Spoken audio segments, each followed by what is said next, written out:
Gracias por la sintonía. Continuamos aprendiendo, ¿verdad? Con el tema de la tarifa, muchos detalles que no sabíamos. Supongo que han ido tomando nota, pero ya vamos a darle al ingeniero. Nos queda poco tiempo para que él siga desarrollando el tema. O sea, mira, el tema de la tarifa están también los apagones. Y claro, la que da cara al cliente es la distribuidora y la distribuidora es el patico feo. Pero realmente a veces no tiene mucho la culpa, ¿no? En estas circunstancias.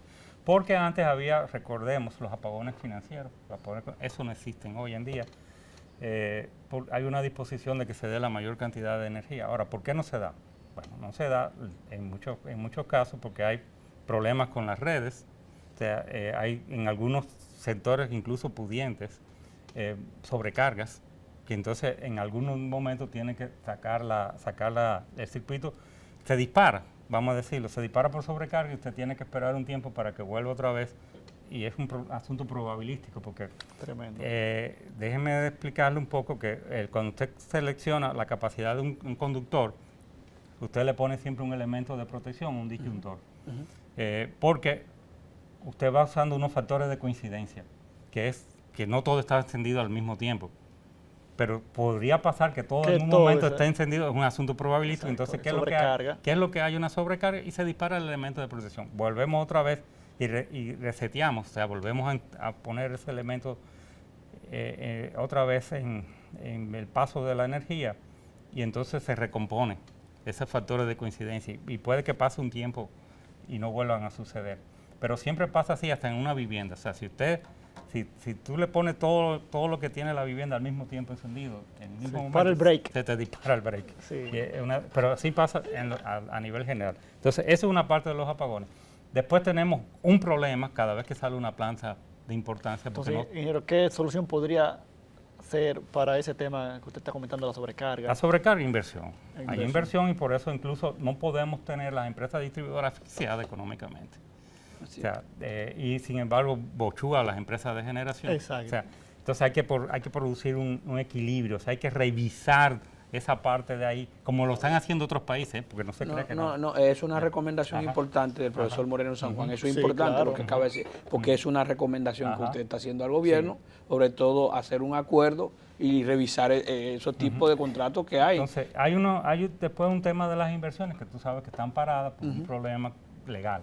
Correcto. Entonces, ese problema legal que fue al inicio del gobierno actual, lo que ha hecho paralizar la posibilidad de tener recursos de los organismos internacionales. Sí. Entonces, eso hay que desbloquearlo de alguna manera para que pueda fluir recursos. Porque por eso le decía que si de la caja de la distribuidora no se puede generar todo, entonces hay que coger prestado para hacer ese tipo de inversiones. Lo otro es... Lo del apagón, profesor. Lo que tenemos que también ponerle caso a lo que es la ampliación de la capacidad de generación efectiva para que haya reserva, tanto la que le llaman rotante o caliente, no rodante. Yo siempre aclaro que no es rodante porque es rotante. Sí, porque rodante es que se mueve. Sí, rodante es el que se mueve y rotante es en un eje. Correcto, un eje. Pero vamos a decirle caliente, que ahí nadie protesta eso, aunque eso también tiene otro significado desde el punto de vista térmico viejo. O sea, pero ya en la actualidad tal vez no importa que se le llame rotante o caliente. Y la reserva fría. Con la reserva fría aquí hay un problema que no se paga. Entonces, cada vez que una planta ya no está en el despacho diario, lo que hace es que la desmantelan y se la llevan para otro sitio. Porque no está generando. Porque no está Exacto, y no le están pagando. Entonces, simplemente hay que tener claro que hay que pagar una reserva fría, que lo que sugerimos siempre es que se determine el valor de salvamento de esa planta cuando ya dejó de estar despachada de manera continua y que se le pague algo para mantener esa planta ahí con combustible, con perfecto estado, que si yo la necesito la entro. Voy a dejar las plantas que tengan mayores costos de producción y también tal vez las que más contaminan, las voy a dejar ahí como reserva, para si acaso tengo un problema con lo demás. Y con eso realmente nosotros garantizamos que no va a haber apagones, tiene que haber por lo menos un 20% de reserva fría y de reserva rotante tiene que estar la planta mayor del sistema, que ahora es Punta Catalina, más un 15%, o sea que tendríamos que tener un mínimo de reserva rotante de unos 415 megavatios y la reserva fría junto con la rotante deberían andar por los 1.200, 1100, por ahí, megavatios entre las dos. Por eso es que cuando Punta Catalina sale, ya hay un AES hay apagones. Problema, No hay forma de déficit. Y sobre todo cuando salen, porque por eso los mantenimientos se hacen siempre en los meses de menor temperatura, o sea, y de menor demanda, que generalmente son enero, febrero, marzo. Sí. Y los meses de mayor demanda, no es imposible que tú saques una planta para darle mantenimiento entonces, programado. Profesor, entonces usted recomendaría entonces lo que tiene que ver con lo que acaba de decir el profesor Nico, con lo de mantenimiento programado, sí, que sea en el inicio de claro, cada año. Claro. La mayoría deben ser en eso que hay menos Correcto, demanda. porque Punta Catalina representa el 33. Ahora, vamos a ver qué otro problema tenemos con el pacto, que nosotros lo habíamos planteado desde el principio. Hablamos del plan de expansión, pero el plan de expansión actual no puede ser el plan de expansión tradicional. O sea, de hecho, nosotros lo que hemos planteado es... ¿Cuál era el tradicional? El tradicional, bueno, vamos a ver. El tradicional es yo proyectar en base a potencia y poner máquinas convencionales, o sea, que usaban combustibles fósiles, ¿verdad? Entonces, lo que tenemos que plantearnos en el futuro es ir saliendo de los combustibles fósiles paulatinamente. Y una meta podría ser no un megavatio más después de 2030 con fósiles nuevos. Ya lo que están. Hay que darle uso. Vas, dando uso. Y hemos hecho algunas proyecciones, que de hecho estábamos en el día de ayer viendo el primer borrador del plan de expansión que estamos por proponer sobre la transición energética. Y en ese plan lo que estábamos poniendo es, bueno, esa disminución de los fósiles hasta el 2050 casi no va a haber fósil, y en la próxima década ya no hay. Lo mismo pasa con el tema de la movilidad eléctrica, que para mí va a ir más lento por una serie de factores hasta económicos, socioeconómicos en la República Dominicana, y por eso si nos vamos a la movilidad eléctrica hay que pensar en la transformación de los vehículos de combustión interna a eléctricos. Hay unos kits que venden para hacer esa transformación, y le sale mucho más económico a la población convertir su vehículo a eléctrico que comprar uno nuevo, sobre todo si los vehículos están en buenas condiciones. ¿Y los vehículos de hidrógeno usted cree que tengan desarrollo? Eso está todavía en pañales en cuanto a lo que es costo de producción y demás. Ahora, el hidrógeno verde, porque el otro día estábamos con una serie de hidrógeno, nos faltó el rosa, que es el que se usa de la energía nuclear, pero se nos olvidó, estoy rememorando un programa anterior viejo, pero de la radio, ¿no? Sí, de la radio. Entonces, bueno, estuvimos con el ingeniero Albuquerque en Los Sabios. Sí, entonces se estaba hablando y se olvidó eso, pero bueno, el verde es que nos interesa, no nos interesa el azul ni el gris, sino el verde. Y ese se produce a base de renovables.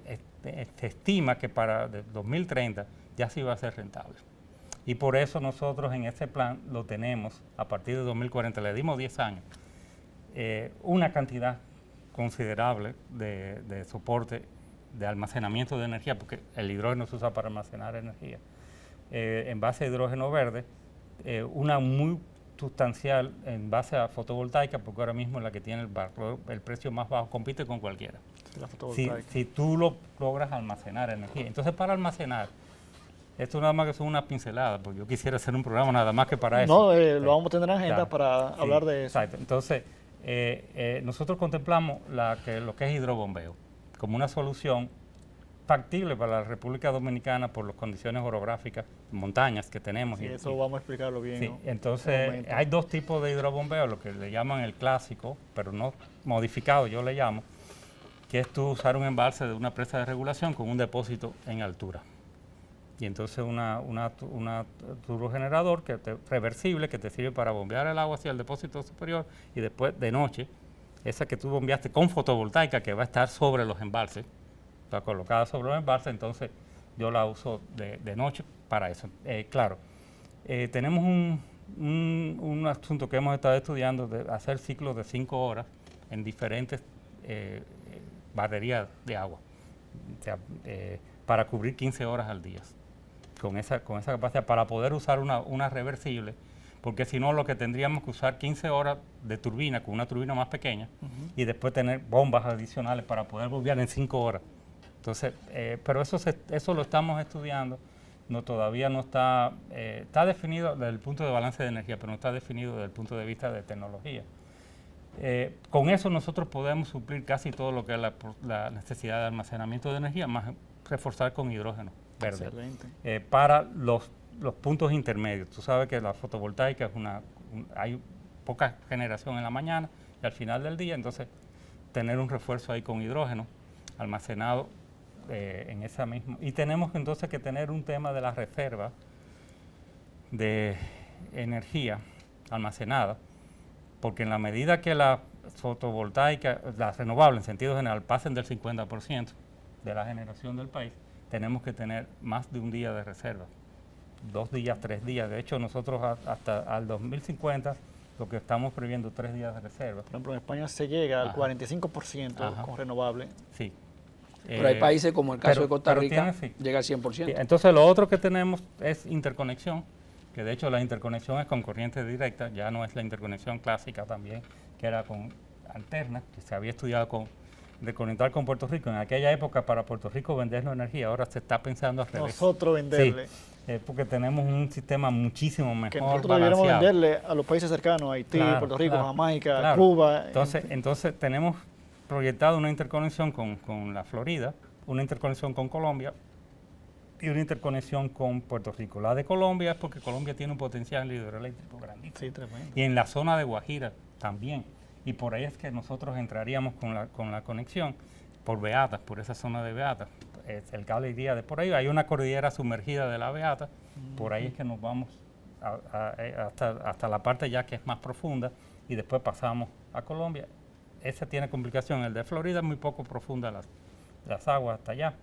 Allá han hecho sondeos de estudio. Por lo menos los básicos. Okay. Y el de Puerto Rico se había estudiado y está ahí pendiente. Incluso hay interés de desarrollar esa interconexión también con fines vamos a decir, una petición puertorriqueña prácticamente con relación a eso.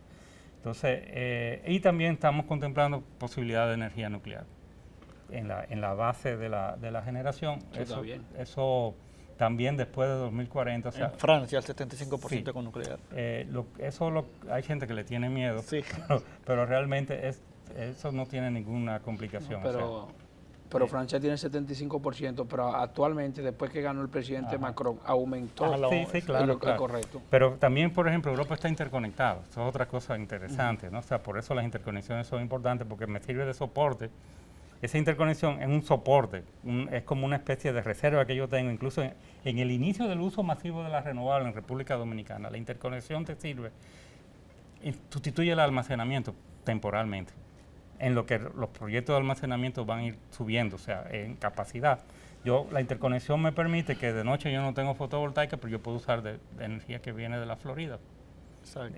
Pero de día yo tenga mucha fotovoltaica y no tengo dónde almacenarla, porque no te la envío para Florida. O sea, entonces, eso más o menos, pero ese plan me gustaría en algún momento poderlo ver con todas las gráficas que tiene muchas gráficas para poder estudiar eso.